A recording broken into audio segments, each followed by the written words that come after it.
Aujourd'hui, nous allons voir les ponts de Douala. Alors les ponts de Douala, en soi, c'est pas très intéressant, mais ça nous permet de réfléchir sur l'offre et la demande en urbanisme.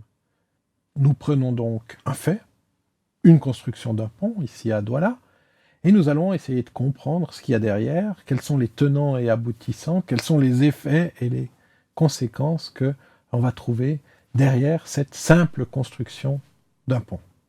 Simple construction, car techniquement, il n'y a pas de très gros problèmes, mais ça permet, à travers cet exemple, de réfléchir à la gestion et à la planification des villes. Et c'est ce que nous proposons dans cette vidéo.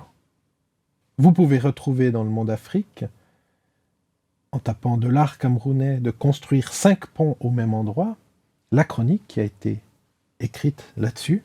Donc vous aurez le déroulé de ce qu'on va discuter, sauf que dans le Monde Afrique, nous sommes sur un format journalistique et ce qui nous intéresse, c'est de reprendre cette anecdote ici pour commencer à comprendre et à décrypter les mécanismes qu'il y a derrière. Donc on part de cette construction de pont, on imagine sur un pont à Douala, pont qui traverse le Vouri, et on va commencer à s'interroger véritablement sur comment on fait un pont, comment on programme aujourd'hui une infrastructure routière dans une grande ville, dans une grande métropole africaine. On est donc à Douala. La zone qui nous intéresse sera celle-ci. Si j'agrandis un petit peu et que je viens plus proche, on se rend compte qu'on a d'un côté la grande partie de la ville et puis on a le quartier de Bonabéry de ce côté ici. Voilà. Alors l'idée c'était de dire on va relier ces deux quartiers, reliés avec un pont. C'est un projet qui date d'il y a très très longtemps et ce pont s'appelle le deuxième pont sur le Vouri, mais on va voir qu'il y a plus que deux ponts. Donc pour l'instant, restons à cette idée d'un deuxième pont sur le Vouri. Alors, avant d'entrer dans le détail, on peut se dire que si on fait un deuxième pont, là on a l'image du premier pont sur le Vouri qui relie déjà les deux berges de Douala. On pourrait se dire qu'un deuxième pont va être quelque part, je ne sais pas, ici ou quelque part plus haut ici, mais de pouvoir comme ça utiliser le nouveau pont pour augmenter l'accessibilité de la ville et le transfert d'un côté à l'autre des berges du Vouri. Mais on a choisi quelque chose de tout à fait différent à Douala, c'est de faire un deuxième pont, le deuxième pont sur le Vouri, qui aura strictement, exactement le même tracé que le premier. Alors on a un premier pont qui est ici, qui est le pont actuel, et puis on va décider de faire un deuxième pont ici, qui est un pont double, donc on fait le deuxième et le troisième pont sur le Vouri, et puis on peut voir ici un pont provisoire qui est en fait le chemin, le pont ou la piste de chantier, on l'appelle comme on veut, qui permet d'aller travailler sur le futur pont. Et puis on a une spécialité ici de la coopération chinoise, qui est un pont qui permet de passer avec l'eau d'un côté à l'autre. Donc on a finalement de un pont sur le Vouri, on est passé à 1, 2, 3, 4, 5 ponts sur le Vouri. Alors de nouveau, c'est une manière un peu cynique et provocatrice de dire est-ce que lorsque l'on fait 5 ponts, il faut vraiment faire les 5 ponts au même endroit. Alors qu'est-ce qui s'est passé? Maintenant que tout est dessiné, reprenons gentiment. On avait un premier pont ici, qui était un pont avec une voie pour voiture, une deuxième voie et une voie ici pour les trains au milieu. On a ensuite, aujourd'hui, fait un nouveau pont avec 6 voies pour les voitures, un pont supplémentaire avec une voie et 2 voies pour le train, et puis, comme je le disais tout à l'heure, la piste de chantier qui est provisoire, qui va normalement être enlevée, et puis ici, la conduite d'eau. Donc on a 1, 2, 3, 4 et véritablement 5 ponts.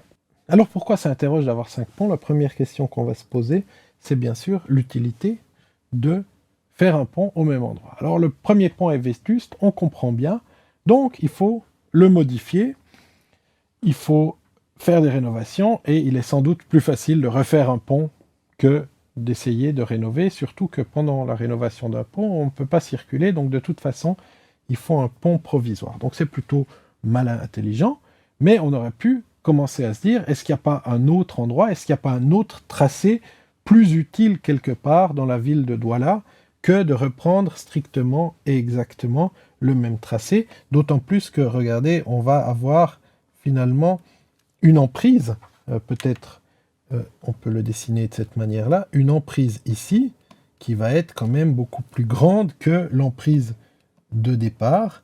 Donc savoir que l'emprise de départ, une emprise qui va avoir un impact beaucoup plus grand que l'emprise de départ. Donc la conséquence, ici et de l'autre côté, c'est qu'on aura finalement une utilisation beaucoup plus large et beaucoup plus routière, parce que on va devoir entrer sur ce pont par une sorte de bretelle autoroutière qu'on n'avait absolument pas avant. C'était juste la petite route qui devenait un pont, et entre deux, on avait juste ici une voie de chemin de fer. Bon. Donc on change vraiment de registre à un moment donné, puisque on va complètement enlever cette notion d'une petite route qui arrive sur une route normale, et on va commencer à avoir une sorte d'échangeur de chaque côté. Là, on ne le voit pas sur le plan, mais on peut aller beaucoup plus loin. Donc ça, c'est la première chose. On va changer de catégorie, de registre pour le pont. Bon. Donc, on ne fait pas le même tracé, normalement. Là, on décide de faire le même tracé. On décide de faire un tout autre pont et de finalement fournir 2 fois 3 voies, donc 6 voies, à la place des 2 voies qu'il y avait. Comme il y a un pont ferroviaire, on décide aussi de remplacer par un pont ferroviaire, mais on va remplacer le pont ferroviaire par 2 ponts. Donc on se retrouve dans la situation où notre premier pont, où finalement le train passe entre les voies, ce qui peut être dangereux, on va le transformer en un pont spécifique. Pourquoi? Parce que les contraintes pour les voitures et les contraintes pour les trains ne sont pas du tout les mêmes, semble-t-il, ce qui est effectivement vrai pour des trains qui roulent relativement vite, mais on peut imaginer que le pont, finalement, ferroviaire, est un train qui roule relativement lentement. Alors, si je vais plus loin, en fait, on s'interroge sur le bien fondé du train, et on se rend compte que le train, il n'y en a pas, ou enfin, un toutes les 2 semaines, juste pour utiliser les rails pour faire en sorte que l'infrastructure reste correcte. Donc ça veut dire qu'on va remplacer un train qui n'existe pas par tout à coup une infrastructure pour des trains qui potentiellement pourraient venir, et potentiellement on aurait 2 trains avec 2 types de voies, mais pour l'instant il n'existe absolument pas. Quand on regarde plus largement la carte du Cameroun, on se rend compte que c'est pas vers Yaoundé que le train ira, puisque Yaoundé est de l'autre côté, donc on ne sait pas vraiment à quoi pourrait servir ce train, d'autant plus qu'on aura les 732 mètres du pont qui seront rénovés, et pas le reste du réseau ferroviaire. On voit aussi que la coopération chinoise fait une conduite d'eau, et fait son propre pont pour une conduite d'eau. Bon, dans une idée un peu générale, on pourrait imaginer un pont, comme on a à Abidjan, avec dans le tablier le train, qui passe au pas, puisqu'il passe une fois tous les 15 jours, c'est amplement suffisant, ou même sur le pont lui-même, comme il est aujourd'hui, et puis que la conduite d'eau passe sur le même pont. Pour ça, ça demande la coordination entre les coopérations, entre les projets. Donc là, on voit qu'il n'y a pas eu cette coordination. On voit aussi qu'on a eu du mal à s'interroger sur les usages et sur la demande. Qu'est-ce qu'on a fait? C'est qu'on a répondu de manière technique à une question sans se poser la question du bon sens et si on était toujours dans la cible ou non. Si on prend les éléments les uns après les autres, on se rend compte que on peut raconter toute cette histoire, on se rend compte que tout ça est très logique, et finalement, on avait un vieux pont alors on veut le rénover, mais c'est plus facile de construire un pont à côté, et donc on va séparer réseau routier et réseau ferroviaire pour des raisons de contrainte, et tout ça est très logique, sauf que la logique là derrière, elle est si effectivement on a besoin d'un pont ferroviaire de cette manière-là, si on a besoin de faire rouler des trains très rapidement et d'avoir 2 gabarits entiers, c'est justifiable. Si maintenant on n'est pas sûr que le train roulera un jour, peut-être qu'on peut imaginer une autre manière de faire et que sur ce pont strictement fait pour la voiture, peut-être que sur ce pont-là, on aurait pu faire passer une ligne de chemin de fer qui passe une fois tous les 15 jours. Donc on est en train de faire de l'infrastructure qui coûte excessivement cher, et on doit s'interroger à un moment donné sur que faire. Qu'est-ce qu'on va faire et pour qui? Et dans quel délai? Et ces questions-là, c'est la question de l'offre. Qu'est-ce qu'on est en train de mettre en place? Alors il y a une vieille tradition dans la planification qui est qu'on offre une infrastructure et puis ensuite les gens se l'approprient et l'utilisent. Aujourd'hui, on sait que les ressources étant limitées, les ressources financières notamment des villes, on n'a plus la possibilité de réfléchir comme ça. On doit faire une infrastructure qui corresponde à la demande. Et pour ça, il faut analyser la demande. Et si je n'ai pas de réseau de chemin de fer, ou alors un réseau qui passe de temps en temps, un train qui passe de temps en temps, ben peut-être je n'ai pas besoin d'un pont entier pour faire passer mon train. Si j'ai besoin d'une conduite d'eau, ben peut-être je peux profiter de l'infrastructure existante ou de l'infrastructure que je vais créer, ce deuxième pont, pour faire passer à la fois le train et à la fois l'eau. Et si effectivement ce n'est pas les mêmes contraintes, on peut imaginer que sur les 732 mètres, le train freine avant d'arriver sur le pont et aille au pas sur ce pont, ce qui fait que ça diminue les contraintes. De toute façon, comme il y a un grand virage après, le train ne pourra pas arriver à 120 km/h. Et pour qu'un train arrive là à 120 km/h sur ce pont, ça veut dire que d'un côté et de l'autre du pont, tout le réseau est rénové et permet d'aller à cette vitesse. Donc on est tout d'un coup sur un petit tronçon qui est extrêmement luxueux et qui n'aura peut-être pas pendant les 10, 15, 20 prochaines années l'occasion de recevoir ces trains. Alors peut-être dans 20 ans, il va recevoir, et on se dit, bah, c'est tant mieux, on sera prêt.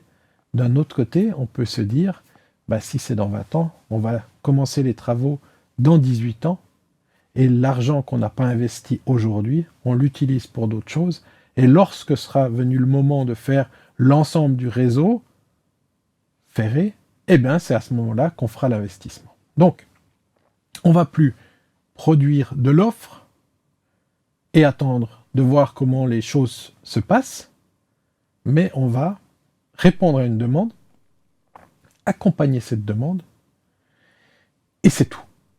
Et on attend.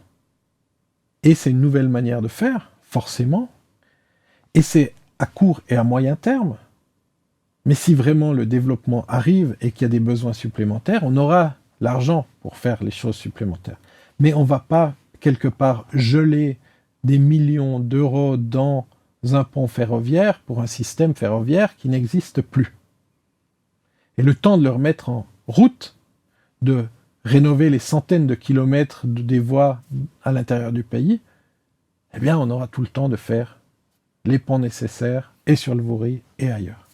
Voilà, donc à travers cet exemple, je voulais juste montrer qu'on a ce qu'on appelle des chemins de dépendance, c'est qu'une idée en amène une autre, en amène une autre, en amène une autre, et ainsi de suite, mais qu'à un moment donné, il faut réfléchir et se dire, est-ce qu'on est encore dans la cible? Est-ce que c'est encore raisonnable? Et c'est là qu'intervient le bon sens, qui est un terme très peu scientifique, mais très utile en urbanisme, c'est-à-dire qu'on va remettre un peu de bon sens et dire, est-ce qu'aujourd'hui on a besoin de remplacer 2 voies routières et une voie ferroviaire par 2 ponts avec 6 voies routières et 2 voies ferroviaires?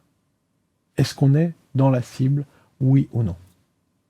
Et il faudrait dans les boucles de projet, mais c'est un projet qui est très ancien, donc on comprend petit à petit, et on veut le meilleur pour sa ville, donc on comprend qu'on est piégé par ce qu'on appelle ces chemins de dépendance, et il faut pouvoir sortir de là.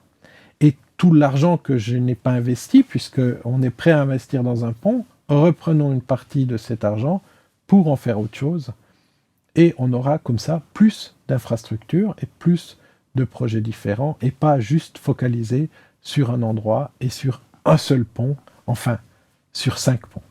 Ce qui veut dire que cette vision à long terme, elle est aujourd'hui à remettre clairement en cause.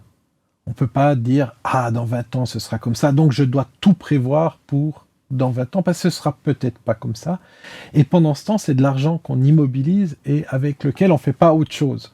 Donc plutôt que d'immobiliser de l'argent à travers des infrastructures qui seront peut-être utiles un jour, focalisons aujourd'hui sur ce qui est utile aujourd'hui, et c'est sans doute souvent du rattrapage parce qu'il y a des manques qui sont importants et qui sont sur l'ensemble de la ville.